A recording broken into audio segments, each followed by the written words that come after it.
This is Autoline Daily reporting on all aspects of the global automotive industry. Sales of new cars are dropping in China, and it's starting to really affect the bottom line of car companies there.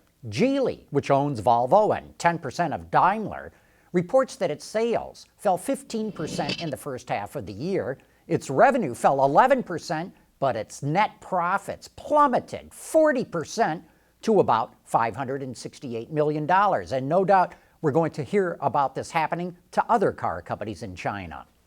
The number of children dying from heat stroke when they're left in cars is on the rise. Last year, 52 kids died. So NHTSA kicked off a Twitter campaign reminding parents to check the back seat before leaving the car.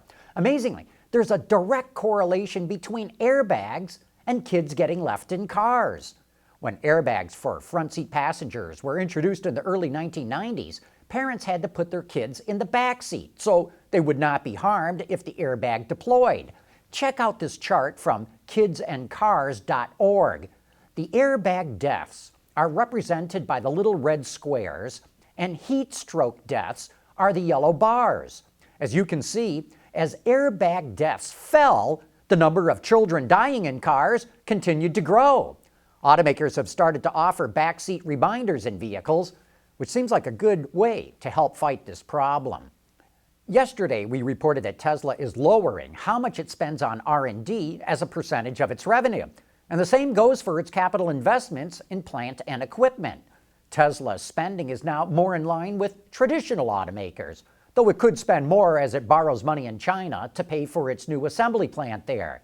But it's also likely that Tesla is spending proportionately less money on R&D and Capex to drop more money to the bottom line. Elon Musk promises shareholders that the company will be profitable by the fourth quarter of this year.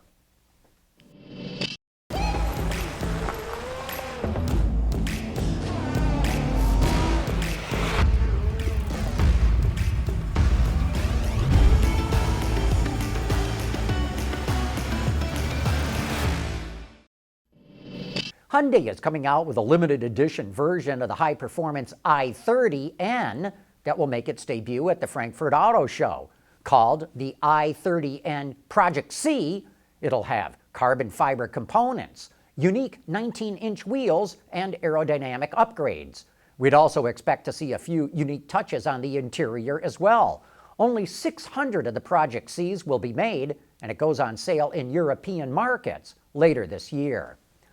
While Americans can't seem to get enough of mid-size pickups from Japanese automakers, they absolutely shun their full-size trucks. According to data from Ward Intelligence, the highest market share Toyota has seen with the Tundra was 9.1%, and that was in 2007. Currently, it's hovering around 5%. It's even worse for Nissan. The best the Titan was ever able to muster was 3.5% of the market in 2005. Today, it's only at 1.5%. With the Detroit 3 commanding 94% of full-size pickup sales this year, it might almost make sense for Toyota and Nissan to share a large truck platform. But if the Mercedes X-Class is any indicator, that's not going to work either. It's a rebadged and upgraded version of the Nissan Navara pickup, and it went into production in 2017. But sales have been so poor, it sold less than 17,000 of the trucks last year, and that was in Australia, Europe, Latin America, and Africa combined, that Mercedes could drop the truck altogether. The head of the automaker's van division said it's looking at what we have and what we could have, meaning that truck could be headed for the chopping block in less than 3 years. Autoline Daily is brought to you by Bridgestone Tires. Your journey, our passion. Jim Dunne was probably the best-known spy photographer in the automotive business. Unfortunately, he just passed away. And in remembrance of him, we wanted to show you this clip from Autoline this week, when Jim explained one of the tricks he used to get some of his best spy shots. Number one, how did you ever muster up the courage to try to get through a guard check or a receptionist when you first started this? Well, it may have meant my job at the magazine. You might have gotten fired for this. I might have Because gotten you're fired. trespassing. And I might have been arrested. And yeah, trespassing. Well, The disguise was simple. It was a white short sleeve shirt with a skinny black tie.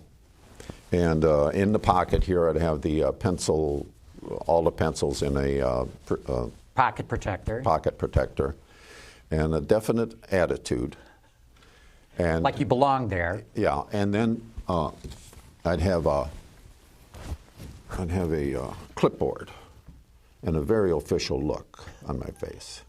No, I wouldn't look at the receptionist because she wasn't, or he wasn't worth it. So I just walk by and walk in. Now, one of the early times, Jerry Flint, the late Jerry Flint, who worked for the New York Times, and I would go into this the pilot plant at Chrysler on East Jefferson in Detroit. And by pilot, you mean where they would build early models. The very first build-up of the very first cars, and they practically hand-build them.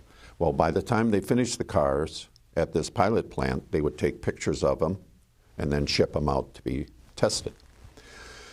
Well, Flint and I would walk by the receptionist at the front of a assembly plant, because in the back of the assembly plant was the pilot plant.